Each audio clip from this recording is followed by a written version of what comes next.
Varicose veins కి సరైన చికిత్స కోసం సంప్రదించండి ఎవిస్ హాస్పిటల్.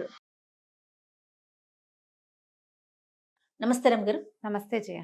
రమగారు, ప్రతి ఒక్కరికి లక్ష్మీ కటాక్షం కావాలి, లక్ష్మీదేవి మా ఇంట్లోనే ఉండాలి, రండి రండి కోరుకుంటుంది కదా. ఏం చేయాలి రమగారు? కొన్ని పద్ధతులు మార్చుకోవాలి జయ. కొంతమంది పుట్టుకతోటే లక్ష్మీ కటాక్షంతో పుడతారు. బోళ్ళని డబ్బు ఉంటుంది, అమ్మా నాన్నలకి డబ్బు జాగ్రత్త ఉంటుంది, పొతపరి లక్షణాలు ఉంటాయి, సంపదని పెంచే అవకాశాలు లభిస్తాయి. మళ్ళీ అక్కడి నుంచి అత్తారింట్లోకి వెళ్ళినప్పుడు వీళ్ళే చదువులై వ్యాపారాల్లోనో ఉద్యోగాల్లోనో ప్రవేశించినప్పుడు డబ్బు వచ్చే లక్షణమే ఉంటుంది, ఆటోమేటిక్గా ఉంటుంది. మిడిల్ క్లాస్ కుటుంబాల్లో ఇది ఏదో చిన్న సంపాదనలు, చిన్న జీతాలు, చిన్న జీవితాలు, పిల్లలు ఏదో చదువుకొని పైకి వస్తారు. ఒక్కొక్కడికి బాగా వస్తుంది. ఒకేలాగా చదువుకుని ఒకే కాలేజీలో ఉండి ఒకే చోట ఉద్యోగాలు వచ్చిన వాడు కూడా ఒక్కొక్కడికి లక్షల కోట్లలోకి వెళ్ళిపోతాడు. ఒకడు లకారాల్లోనే ఉంటాడు, ఒకడు అది కూడా లేకుండా ఉండేవాడు కూడా కనిపిస్తాడు. ఇవన్నీ మనం అంతే రాసుకొచ్చినవి. మొదటిది అది మనమే మార్చలేం, మన పుటక మన పెంపుదల మార్చుకోలేం కదా. అదృష్టాలు, కలిసి రావటాలు, కలిసి వచ్చే కాలం, నడిచి వచ్చే కొడుకొస్తాడు, ఇవన్నీ ఓకే. మన లివింగ్ స్టైల్లో కూడా డబ్బు పద్ధతుల్లో, డబ్బుని హ్యాండిల్ చేసే విధానాలు, మన ఇల్లు వాకిళ్ళు, మన ప్రవర్తన, మన నియమావళి, ఎథిక్స్, ఏదైనా చేసేటప్పుడు సరైన విధానంతో చేయటం, కొంత దైవారాధన, ఇవన్నీ సరిగ్గా ఉంచుకుంటే ఆటోమేటిక్గా లక్ష్మీ కటాక్షం లభిస్తుంది. కటాక్షం అంటే కొంతమందికి అవసరాల కంటే కొంత డబ్బు ఎక్స్ట్రా ఉండాలని కోరుకునే కటాక్షం కొంతమందికి. అవును, కోట్లు కురిసిపోయి మనవాళ్ళ దాకా డబ్బు ఉండాలనుకునే వాళ్ళు కొంతమంది కదా. ఆ మనవాళ్ళ దాకా ఉండాలంటే కొల్లగొట్టాల్సిందే కానీ కటాక్షాల వల్ల అవదది. బాగా చెప్పారు. ఎవరినెత్తనైనా చేయబెడితేనే మును మనవాళ్ళ దాకా కుదురుతుంది. వ్యాపారస్తులకి ఇది సులువు. వ్యాపారాలు చేసే దాంట్లో 3-4 తరాల దాకా డబ్బు నిలుస్తుంది. ఉద్యోగస్తులు సాధారణంగా ఏదో చిన్న పొన్న వ్యాపారాల వాళ్ళు, ప్రధానమైనది ఉద్యోగస్తులకి ఇది కొంచెం కష్టం కదా. అయితే మన లివింగ్ స్టైల్లో మార్పులు, ఇల్లు వాకిళ్ళు శుభ్రంగా ఉండటం, లక్ష్మీ కటాక్షం. మరి శుభ్రంగా ఉన్న ఇంట్లోకి లక్ష్మీదేవి వస్తుంది జయ, లేకపోతే రాదు. ఇంట్లో పాతవి, చెత్తవి, పురాతనమైన సామాగ్రి, ఎవరివో వస్తువులు ఎప్పుడు మన ఇంట్లో ఉండటం ఎంత ఇష్టమో జయ. మా ఇంట్లో కూడా ఎప్పుడు ఎవరో ఒకళ్ళు ఉంటూ ఉంటాయి. ఎవరో ఒకళ్ళు వస్తారు, చుట్టాలు పక్కాలు ఉండిపోతాయి. వేరే వాళ్ళ బట్టలు, పాత సామాన్లు వాళ్ళవి మీ ఇంట్లో ఉంచుకోవద్దు. 4 రోజులు ఉంటారు అవసరానికి, తర్వాత వాళ్ళని వదిలిపెట్టి వాళ్ళు వచ్చినప్పుడు పంపించేసేయండి వస్తువులు. ఓకే, వాళ్ళ ఉండనివ్వద్దు. వేరే వాళ్ళవి చెప్పులు, వేరే వాళ్ళవి సామాన్లు, వేరే వాళ్ళ ఉంచుకోవద్దు. వేరే వాళ్ళు అంటే ఇందులో సొంత అక్కయ్యలు, సొంత తమ్ముళ్ళు కూడా ఉంటారు జయ. అన్నదమ్ములు అనుకో, ఒకళ్ళ వస్తువులు ఒకళ్ళ ఇంట్లో ఉండొచ్చు. అక్కయ్యల వస్తువులు ఉంచుకోవద్దు. వాళ్ళ ఇంటి పేరు వేరు, మన ఇంటి పేరు వేరు కదా, వేరే కదా, ఉంచుకోవద్దు. 4 రోజులు ఉంచుకుంటే వాళ్ళకి ఇచ్చేయండి, జ్ఞాపకం పెట్టుకుని. ఎనర్జీ ఫ్లోస్లో డిఫరెన్స్ వస్తుంది. వేరే వాళ్ళ వస్తువులు మన ఇంట్లో ఉండటం వేరు, బయటికి పంపించేయటం వేరు. మీ ఇంట్లోనే పాత బట్టలు, పాత వస్తువులు, చెత్తా చెదరం సామాను, ఎప్పుడో 5-6 ఏళ్ల క్రితం తీసుకొచ్చిన నూనె టిన్నులు అవి ఉంచొద్దు. వాకిళ్ళకి ఎండిపోయినవి తోరణాలు, ఈ ఊలువి, పువ్వులవి, పేపర్లవి కొనుక్కొస్తుంటారు. అవి దుమ్ముగా అయితే పాత పడితే బయట పారేసి కొత్తవి కొనుక్కోండి, బెటర్. నేనైతే చెప్తాను, అసలు అలాంటివి తగిలించద్దు వాకిళ్ళకి. ఏదైనా పండగ అప్పుడు పెట్టుకుంటామా, పండగ వంగానే దులిపేసి లోపల పెట్టేసుకోండి. అలంకారాలు చేస్తారు కదా, అన్ని వేళ్లాడేసి చేస్తారు. వేళ్లాడేసిన వాడు అన్నీ తీసేసి శుభ్రంగా లోపల పెట్టేసుకోండి. పేపర్లు అంటిస్తారు, అన్నీ తీసేసేయండి.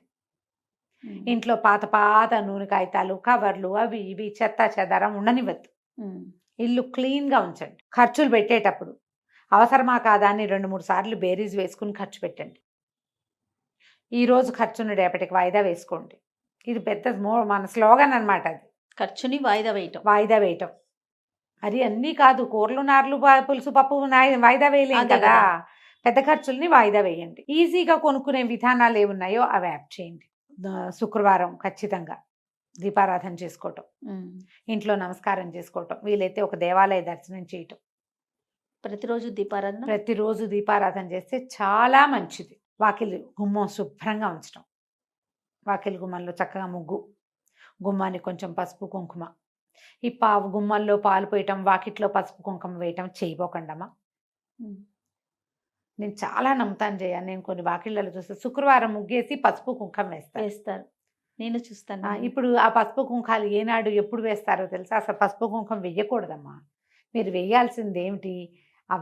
సంక్రాంతి రోజుల్లో గొబ్బిళ్ళు పెడతామా, అప్పుడు బంతి పువ్వులు చల్లుతారు. పువ్వులు 2 పువ్వులు, బంతి పువ్వు. అంతేగాని మీరు చామంతులు అవన్నీ నేల మీద పరవటాలు, పసుపులు కుంకాలు వేయటాలు, గుమ్మాల్లో పాలు పోయటాలు. పాలు పోస్తే గుమ్మానికి అటు ఇటు కాసిన పాలు పోయటం. లక్ష్మీదేవి పాల సముద్రాల నుంచి పుట్టింది కదా, ఈ పాలు పోస్తే వస్తుంది. పాలు పంచామృతాలు. మీరు చిన్న లాజిక్ ఆలోచించండి.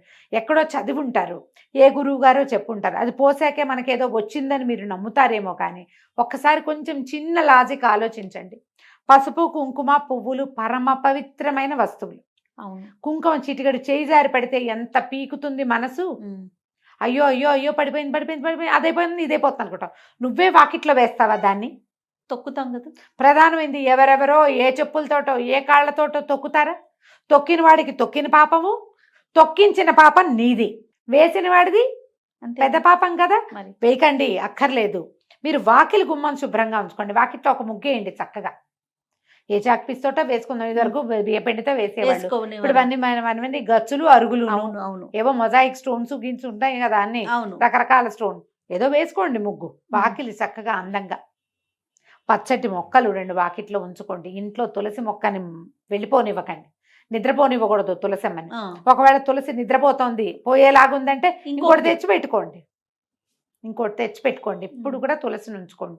ఆకుపచ్చదనం వాకిట్లో, దొడ్లో కాస్త బాల్కనీస్లో కనపడేలాగా ఉంచుకోండి. ఎప్పుడు తలుపుల మీద బట్టలు వేసి ఉంచద్దు. తలుపుల వెనకాల చున్నీలు చేరతాయి. వారానికో 10 రోజులకో తీసి మళ్ళీ జాడిచ్చి లోపల పెట్టుకోండి. తలుపుల మీద టవల్స్ ఆరేస్తా ఉంటారు అమ్మగారు. టవల్స్ ఆరేయద్దు, తువ్వాళ్ళు ఆరేయద్దు. తలుపుల మీద బట్టలు ఆరేస్తే అప్పులు పెరుగుతాయని చెప్తారు. అవునో కాదో?